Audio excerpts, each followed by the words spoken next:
ఒక సింపుల్ కథని కొత్తగా చెప్పడం అనేది ఒక డైరెక్టర్‌కి ఈజీ వర్కా? లేదంటే ఒక టిపికల్ స్టోరీని లేదంటే ఒక టిపికల్ స్టోరీ లైన్‌ని తీసుకొని అది అర్థవంతంగా చెప్పడం అనేది ఒక డైరెక్టర్‌కి ఈజీ వర్కా?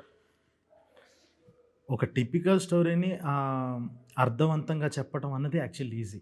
సింపుల్ కథని చెప్పటం ఉంది చూసారా? కొత్తగా చెప్పడం అది చాలా కష్టం. ఎందుకనంటే ఇప్పుడు మనకి ట్రైలరు ఇవన్నీ వేసినప్పుడు మనం జనాలకు ఒక ఫీలింగ్ ఉంటదనమాట. పాత కథేలే అన్న ఫీలింగ్ వచ్చేస్తది. దాని నుంచి లాగటము, దాని నుంచి ఒక పొటెన్షియల్ బయటకు తీయడం అన్నది చాలా పెద్ద విషయం. అదే ఆల్రెడీ మనం ఒక కాన్సెప్ట్ ఓరియెంటెడ్ తీసుకొని, అందులో కొంచెం తప్పులు చేసినా కూడా, చిన్న చిన్న తప్పులెళ్ళినా కూడా క్షమించేస్తారు. ఎందుకనంటే ఆ కొత్త వరల్డ్, ఆ కొత్త పాయింట్ వాళ్ళకి డైజెస్ట్ అవ్వడానికి టైం పట్టుద్ది.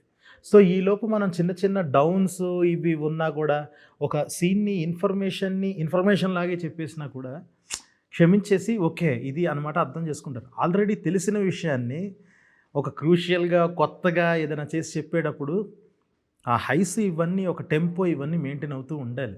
ఓకే. నువ్వు నాకు చెప్తుంది తెలిసింది కదే. ఇప్పుడు ఇందులో నువ్వేం చేస్తావో చూడు అనంటే క్షమించడం చాలా తక్కువ. సో, అంటే అదే అంటుంది. 2 ఏళ్ల నుంచి ప్రిపేర్ ఇదా నువ్వు రాసేది అని అంటారు కదా! అలాగా లాంగ్ టర్మ్ తీసుకొని అదే దెయ్యం లాంగ్ మార్కులు టర్మ్ అన్నట్టు. తీసుకొని అలాగా ఇది లాంగ్ టర్మ్ రాయడం లాంటిదనమాట. అనవసరంగా ఇంకోసారి కట్టాంగా ఫీజర్ అన్నట్టు. ఏంటి ఇదా? ఈ కథకు ఇందులో కూడా ఫెయిల్ అయ్యావా నువ్వు అని అంటారు కానీ యాక్చువల్లీ ఇది చెప్పడమే చాలా కష్టం.